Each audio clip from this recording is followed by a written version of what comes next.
conduct an online consultation as a practitioner.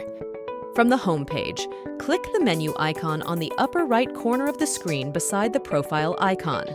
Then, click Doctor Portal. Click the Clinics tab and select your registered clinic. Click the Waiting Room tab. Select the patient with the booked appointment or those who are in the waiting room already.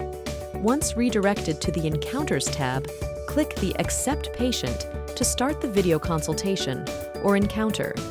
While waiting for the patient to join the video consultation or encounter, you can notify them through chat that you are ready for the appointment. When the patient accepts the video call, the consultation will start. There you have it. I hope you find this tutorial helpful and informative. Check out our other video guides and SeeYouDoc social media accounts. If you have any questions, you may reach us through support at SeeYouDoc.com.